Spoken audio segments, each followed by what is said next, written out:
बातमी मनोज जरांगे यांच्या संदर्भात। मनोज जरांगेंची आज पत्रकार परिषद होणार आहे। मराठा आरक्षणासंदर्भात जरांगे पुन्हा ॲक्शन मोडवर आलेले आहेत। मराठा समाजाच्या मागण्या अद्यापही अपूर्ण आहेत, त्यामुळे जरांगे आता पत्रकार परिषदेमधून काय भूमिका मांडणार याकडे आता लक्ष लागलेलं आहे।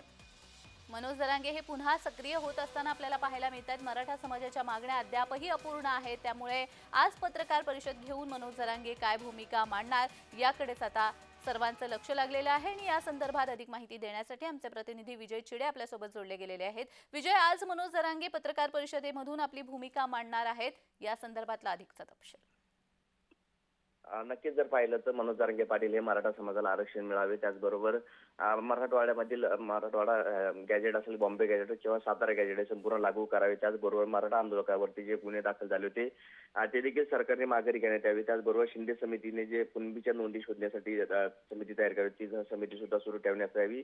यासाठी मनोज जरांगे पाटील हे मागील काही दिवसापूर्वी उपोषण देखील बसले होते। 3 महिन्याचा कालावधी जो आहे तो त्यांनी राज्य सरकारला दिला होता, मात्र 3 महिने उलटून देखील झाले आहे, तरी देखील राज्य सरकारकडून मनोज जरांगे पाटील यांच्या मराठा आरक्षणाबाबतीतल्या ज्या मागण्या आहेत त्या अद्यापही पूर्ण केल्या नाही। त्यामुळे जोपर्यंत मराठा समाजाला आरक्षण मिळत नाही तोपर्यंत मागे हटण्याचा इशारा जो आहे तो मनोज जरांगे पाटील यांनी दिलेला आहे।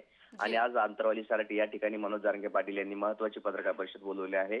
आणि या पत्रकार परिषदेकडे आता सर्वांचं लक्ष लागून आहे, कारण मनोज जरांगे पाटील आता पुढील आंदोलनासंदर्भात काही भूमिका घेतात का हे पाहणं महत्त्वाचं असणार आहे। अगदीच विजय, या पत्रकार परिषदेकडे तुमचं लक्ष असेल। तुर्तास धन्यवाद। मनोज जरांगे यांची आज पत्रकार परिषद होणार आहे। मनोज जरांगे या पत्रकार परिषदेमधून काय बोलणार याकडे आता सगळ्यांचं लक्ष लागलेलं आहे, कारण बरेच दिवस मनोज जरांगे हे सक्रिय नव्हते, मात्र पुन्हा एकदा मराठा आरक्षणासंदर्भात ॲक्शन मोडवर आल्याचं पाहायला मिळतं आणि आज ते कोणती भूमिका घेतात हे पाहणं महत्त्वाचं असणार आहे।